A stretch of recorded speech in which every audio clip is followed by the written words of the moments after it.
சில நேரங்களில் வாழ்க்கை ஒரு நபரை கண்கள் ஈரமாகி இதயம் நடுங்கும் ஒரு குறுக்கு வழியில் வைக்கிறது.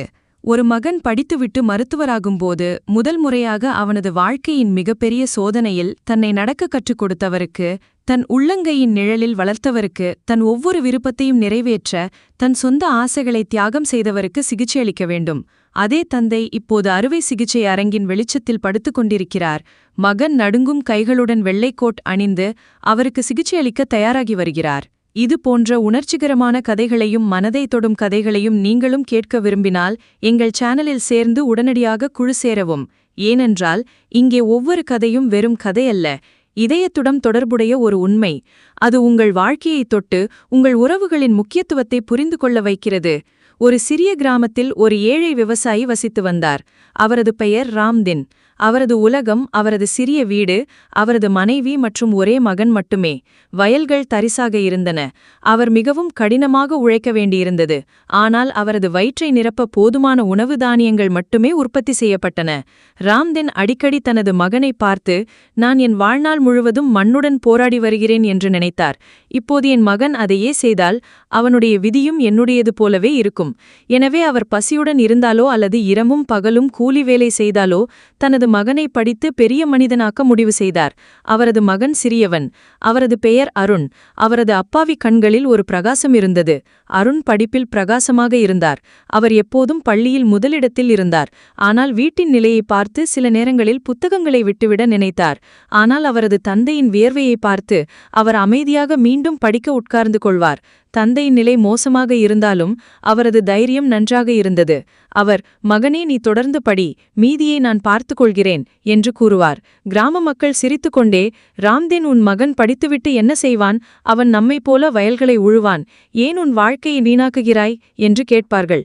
அவன், ஒரு நாள் என் மகன் ஒரு டாக்டர் ஆகி ஏழையின் மகன் வேறு யாருக்கும் குறைந்தவன் அல்ல என்பதை அனைவருக்கும் காண்பிப்பான் என்று கூறுவார். அருண் படிப்படியாக வளர்ந்தான். அவன் படிப்பு முன்னேறியது. அவன் அம்மா தன் நகைகளை கூட விற்றான். அவன் அப்பா தன் வயல்களை அடமானம் வைத்தார். அவன் தன் நாட்களை கூலி வேலையாக கழித்தான். ஆனால் தன் மகனின் படிப்பை நிறுத்தவிடவில்லை. அருண் தன் புத்தகத்தை திறக்கும் போதெல்லாம் தன் தந்தையின் சுருக்கமான முகத்தையும் தன் தாயின் சோர்வான கண்களையும் பார்ப்பான். அவன் இன்னும் கடினமாக உழைக்கத் தொடங்குவான். நகரத்தில் படிப்பது எளிதல்ல. ஒரு கிராமத்து குழந்தையும் தனிமையில் உடைந்து போகிறது. ஆனால் அருண் ஒவ்வொரு சிரமத்தையும் தாங்கிக் கொண்டான். அவன் பல இரவுகளை பசியுடன் கழித்தான். பழைய உடைகளில் கல்லூரிக்குச் சென்றான். மற்றவர்களின் குறிப்புகளை எழுதி கொண்டு படித்தான். ஆனால் அவன் கைவிடவில்லை. அவன் அப்பாவின் கனவு அவனது கனவாக மாறியது. ஆண்டுகள் கடந்துவிட்டன.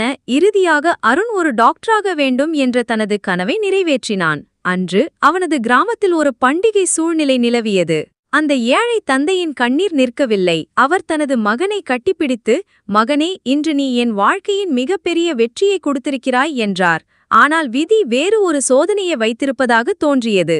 இப்போது மற்றவர்களின் குழந்தைகளுக்கு சிகிச்சை அளிப்பேன் என்று அருண் நினைத்திருந்தான். ஆனால் ஒருவேளை மிகவும் கடினமான அறுவை சிகிச்சைக்கு தேர்ந்தெடுத்திருக்கலாம்.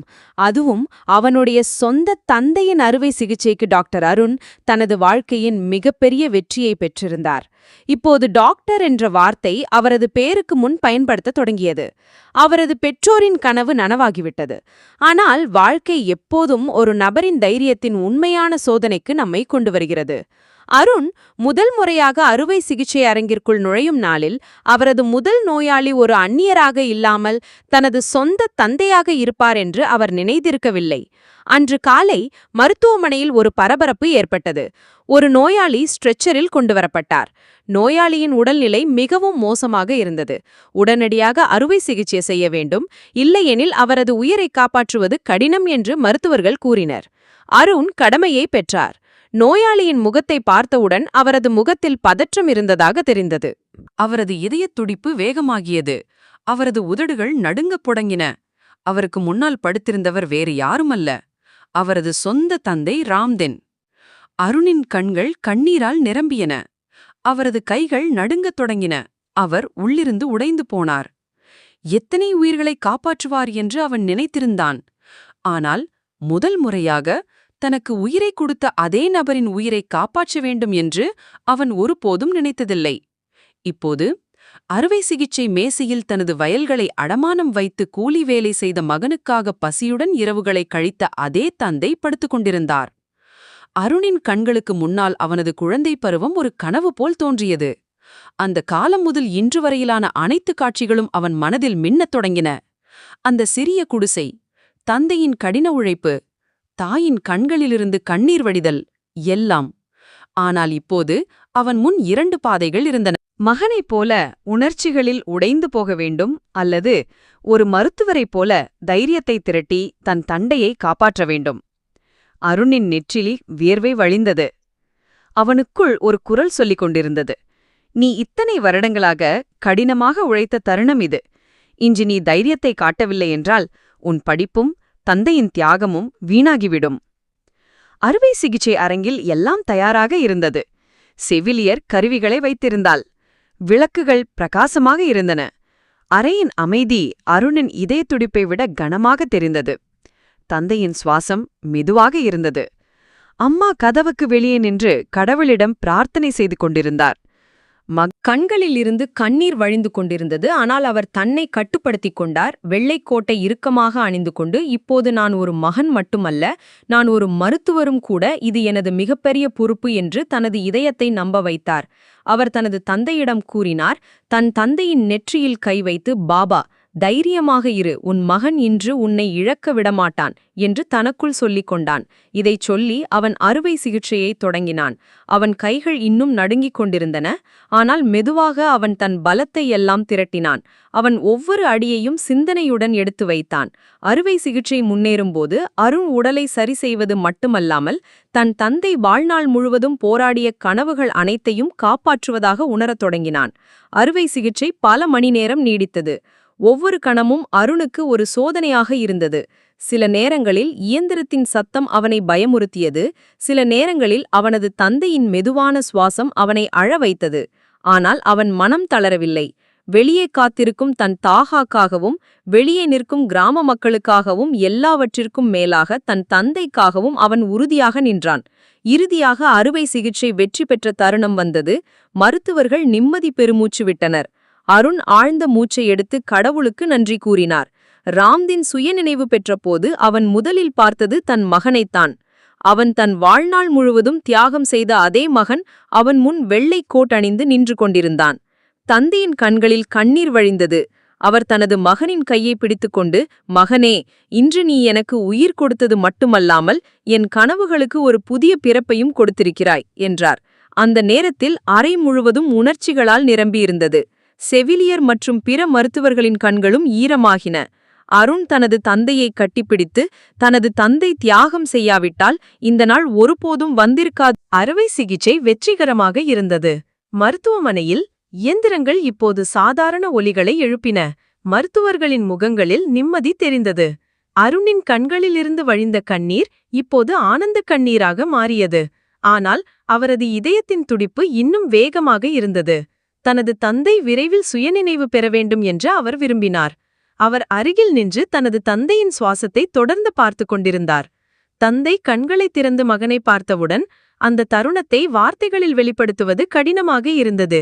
ராம்தினின் கண்களிலிருந்து கண்ணீர் வழிந்தது. நடுங்கும் கைகளால் மகனை தொட முயன்றார். அருண் உடனடியாக முன்னோக்கி நகர்ந்து தனது தந்தையின் கையை தனது கைகளில் பிடித்தார். இருவரின் கண்களும் சந்தித்துக் கொண்டன. பல வருட போராட்டமும் அந்த ஒரு கணத்தில் கலைந்தது போல் தோன்றியது. தந்தை உடைந்த குரலில், மகனே, இன்று நீ ஒரு அதிசயம் செய்துவிட்டாய். நீ என் உயிரை காப்பாற்றியது மட்டுமல்லாமல் என் முழு வாழ்க்கைக்கும் ஒரு புதிய வடிவத்தை கொடுத்திருக்கிறாய். ஒரு நபரின் மிகப்பெரிய செல்வம் அவரது மகன் என்பதை இன்று நான் புரிந்து கொண்டேன். வெளியில் இருக்கும் அம்மா அறுவை சிகிச்சை வெற்றிகரமாக முடிந்தது என்ற செய்தியை கேட்டதும் அவளுடைய கண்ணீர் நிற்கவில்லை. அவள் உள்ளே ஓடி வந்து தன் மகனை கட்டிப்பிடித்தாள். கடவுளுக்கு நன்றி கூறி, மகனே, இன்று நீ எங்கள் வாழ்க்கையின் மிகப்பெரிய கடனை அடைத்துவிட்டாய். இன்று நீ உண்மையில் எங்களுக்கு ஆதரவாகிவிட்டாய் என்று சொன்னாள்.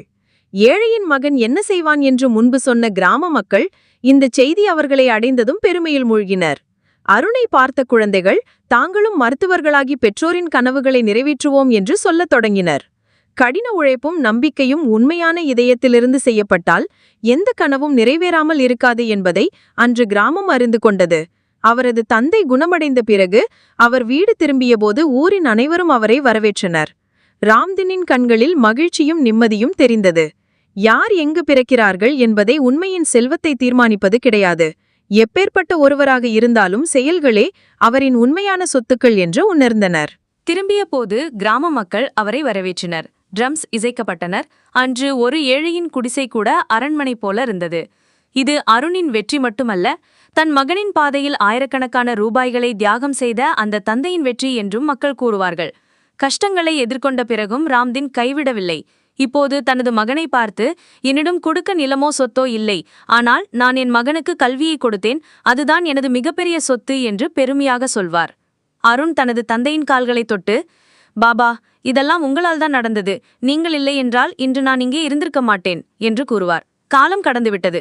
அருண் ஒரு சிறந்த மருத்துவரானார். ஆனால் அவர் தனது கிராமத்தையும் பெற்றோரையும் விட்டு வெளியேறவில்லை. எனக்கு மிகப்பெரிய மருத்துவமனை இந்த சிறிய கிராமம் என்றும், எனது மிகப்பெரிய மருந்து என் பெற்றோரின் புன்னகை என்றும் அவர் எப்போதும் கூறுவார். இந்த முழு கதையிலிருந்தும் நாம் கற்றுக்கொள்ளும் பாடம் என்னவென்றால், தியாகம் ஒருபோதும் வீண் போகாது. ஒரு தந்தையின் கடின உழைப்பும் ஒரு தாயின் ஆசிர்வாதமும் எப்போதும் பலனளிக்கும். ஒரு மகனுக்கு மிகப்பெரிய வெற்றி என்பது பெற்றோரின் கண்களில் மகிழ்ச்சியை காணும்போதுதான். நண்பர்களே, வாழ்க்கையில் பல கதைகள் உள்ளன. ஆனால் சில கதைகள் இதயத்தை தொட்டு உறவுகளின் உண்மையான மதிப்பை புரிந்து